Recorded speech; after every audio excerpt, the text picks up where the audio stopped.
చేతిలో అధికారం ఆపై అడ్డగోలు సంపాదన తెలుగు తమ్ముళ్లకు తిరిగేముంది జూలాయిగా తిరగటం దగ్గర నుంచి చేయరాని చెత్తపనులన్నీ చేసేస్తున్నారు వ్యభిచారం నుంచి విగ్రహాల చోరీ వరకు అన్నింట్లోనూ వాళ్ళ హ్యాండ్ ఉంటుంది అయినా సరే పోలీసులు కేసులు పెట్టలేరు పెట్టినా మూడవ కంటికి తెలియకుండా స్టేషన్ బెయిల్ ఇచ్చి పంపించేస్తున్నారు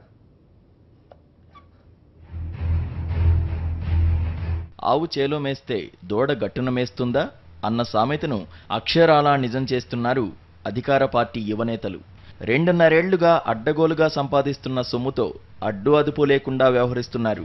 ఇతని పేరు రావిపాటి మధుబాబు. గుంటూరు జిల్లా సత్తెనపల్లి నియోజకవర్గంలోని ముప్పాళ్ల మండల ఉపాధ్యక్షుడు. నియోజకవర్గ యువనేత కోడెల శివరాంకు అత్యంత సన్నిహితుడు.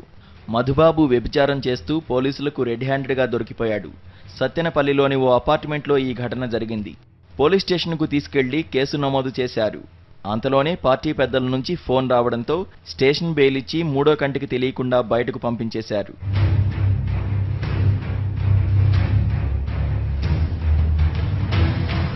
లోకేష్తో కనిపిస్తున్న ఈ యువకుని పేరు అజీజ్. తెలుగు యువత నాయకుడు. ఈయనగారు ప్రకాశం జిల్లాలో పంచలోహ విగ్రహాల చోరీ చేశారు. పోలీసులు అజీజ్ను వెతుక్కుంటూ గుంటూరు జిల్లా పెదకాకాని వచ్చారు. అక్కడ అతన్ని మరో 3 అనుచరుల్ని అదుపులోకి తీసుకున్నారు. వారి నుంచి 3 పంచలోహ విగ్రహాలను స్వాధీనం చేసుకున్నారు పోలీసులు. అయితే తీసుకుని వెళ్తున్న సమయంలో అజీజ్ పరారయ్యాడని పోలీసులు చెప్తున్నారు. అతను తప్పించుకున్నాడో లేక ఒత్తిడొచ్చి పోలీసులే తప్పించారో తెలీదు.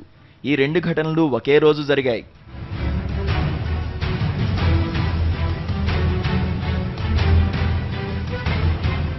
మంత్రి రావెల కిషోర్ బాబు తనయులేమో అమ్మాయిలను వేధిస్తూ దొరికిపోయిన సంగతి తెలిసిందే.